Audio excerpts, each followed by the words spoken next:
ஏப்பா, அந்த ஜெபக்குறிப்பு நோட்டை எடுப்பா. எதுக்குப்பா? அதுல நிறைய கற்பத்தி கணிக்காக ஜெபக்குறிப்பு இருக்குப்பா. அதுக்காக நாம ஜெபம் பண்ணுமாப்பா?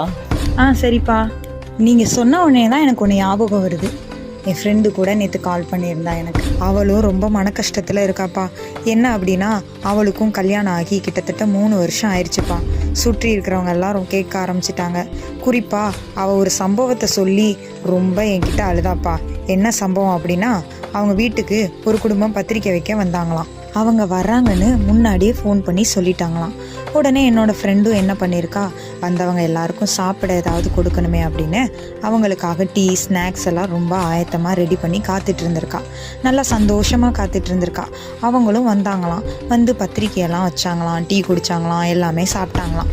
சாப்பிட்டதுக்கப்புறம் அதில் ஒருத்தவங்க சொன்னாங்களாம், நீ அலையக்கூடாதுன்னு இந்த கல்யாணத்துக்கு வராமல் இருந்துடாத அப்படின்னு நக்கலாக சொல்லிட்டாங்களாம். அந்த இடத்துல அவள் சிரிச்சுக்கிட்டே இருந்துட்டா போல. ஆனால் அவங்க போனதுக்கப்புறம் ரொம்ப அழுதுருக்கா போல. நைட்டு ஃபுல்லாக ஒரே அழுகையாம். தன்னோட கணவர்கிட்ட சொல்லி ரொம்ப அழுதுருக்கா. என்னைய பார்த்து இந்த வார்த்தை சொல்லிட்டாங்களே அப்படின்னு ரொம்ப ரொம்ப அழுதாலாம். ஏன்னா அவளை பற்றி எனக்கும் என் ஃப்ரெண்ட்ஸுக்கும் நல்லா தெரியும். அவள் எவ்வளவு அலையிறவ, அவள் எவ்வளவு நல்லா எல்லாத்துலேயும் முன்னின்று செய்கிறவ, அவள் எவ்வளவு திறமையானவ எல்லாமே எங்களுக்கு தெரியும். ஆனால் அவளை பார்த்து இந்த வார்த்தை சொன்ன உடனே அவளால் தாங்கிக்க முடியல. ரொம்ப மன கஷ்டப்பட்டு அழுதுருக்கா.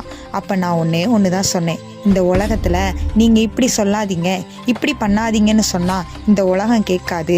ஆனால் அந்த இகழ்ந்து பேசின நாவுகளுக்கெல்லாம் ஆண்டவர் நிச்சயம் பதிலளிப்பார்னு சொன்னேன். எப்படி பதிலளிப்பார்னு தெரியுமா? வேதத்தில் அண்ணாளுக்கும் இதே சம்பவம் தான் நடந்துச்சு. அவளுக்கும் குழந்தை பாக்கியம் இல்லாததுனால மனமடிவு தொடர்ந்து வந்துக்கிட்டே இருந்துச்சு. அப்போ அவள் ஆண்டவருடைய சமூகத்தில் போய் ரொம்ப அழுதப்ப ஆண்டவர் அவளுக்கு ஒரு குழந்தை இல்லைப்பா, பல குழந்தைகளை கொடுத்தாராம். அப்போ இகழ்ந்த வாயெல்லாம் ஆச்சரியப்படுற அளவுக்கு செஞ்சாராம். இன்னைக்கும் உங்களை இகழ்றாங்களா? இகழ்ந்து பேசின நாவுகளுக்கு முன்பாக கர்த்தர் உங்களை பல மடங்காய் உயர்த்த வல்லமையுள்ளவராக இருக்கிறார். அதனால கர்ப்பத்தின் கனிக்காக வாஞ்சியோடு காத்திருக்கிற ஒவ்வொரு பிள்ளைகளுக்கும் தேவன் நிச்சயமாக பதில் செய்வார். அது தாமதிக்கலாமே தவிர மற்றபடி ஆண்டவருடைய ஆசீர்வாதம் என்றைக்கும் தடைபடாது. வாங்கப்பா ஜெபிப்போம்.